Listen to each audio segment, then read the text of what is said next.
নমস্কার বন্ধুরা, রুম্পার হেসেলে তোমাদের সকলকে স্বাগত।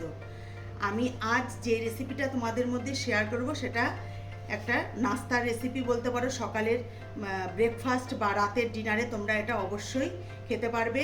আর এটা একটা স্বাস্থ্যকর রেসিপি।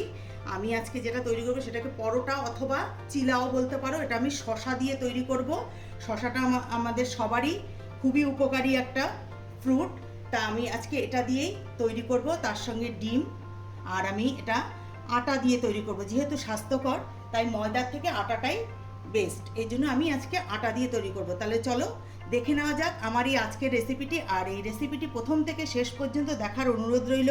যদি ভালো লাগে তাহলে একটা লাইক করে শেয়ার করে দিও। তাহলে চলো দেখে নেওয়া যাক আজকের এই রেসিপিটি। দেখো, আমি প্রথমে একটি বড় পাত্র নিয়ে নিয়েছি। এর মধ্যে প্রথমে আমি নিয়ে নেব ময়দা। এখানে আমি এক বাটি আটা নিয়ে নিয়েছি। এটা আমি আটা দিয়ে করছি, তোমরা চাইলে ময়দা দিয়েও করতে পারো। যেহেতু হেলদি, ময়দাটা একটু আনহেলদি হয়, আটাটা ভালো, এবং আটা দিয়ে আমি করছি।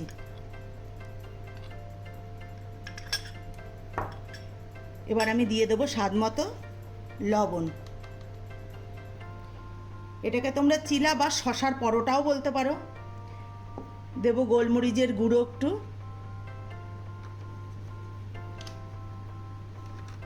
আর আমি এখানে ব্যবহার করছি সবজি মশলা। তোমরা চাইলে তোমাদের পছন্দ মতো মশলা দিতে পারো। তোমরা এখানে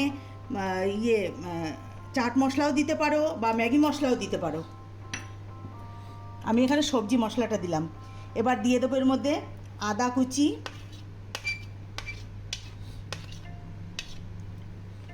ধনে পাতা কুচি, তোমরা চাইলে কারি পাতা কুচিও দিতে পারো, সেটাও ভালো লাগবে। কাঁচা লঙ্কা কুচি, টমেটো,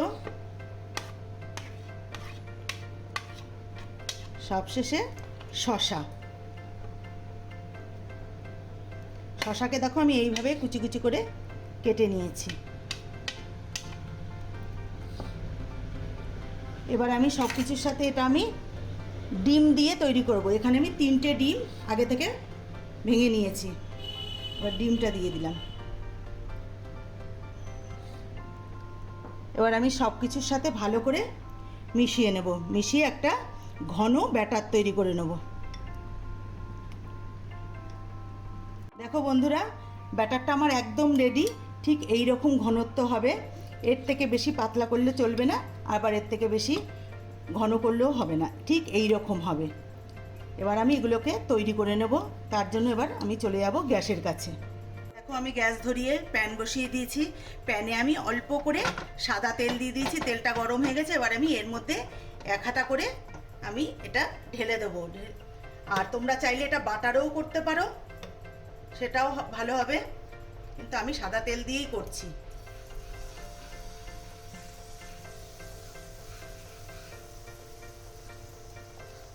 এটা খুবই স্বাস্থ্যকর। আর আমি এটা আটা দিয়ে করেছি। এবার আমি এটাকে একদম মিডিয়াম আছে তৈরি করে নেব। একটা সাইড হয়ে গেছে। এবার আমি এটাকে উল্টে দেব।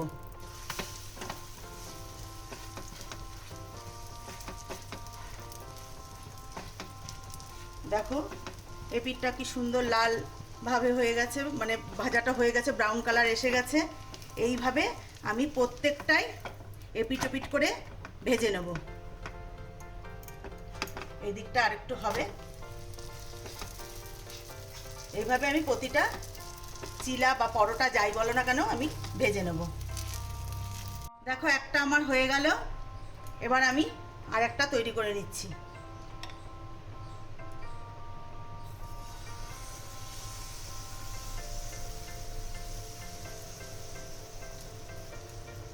এইভাবে আমি প্রত্যেকটা তৈরি করে নিয়ে ফিরে আসছি।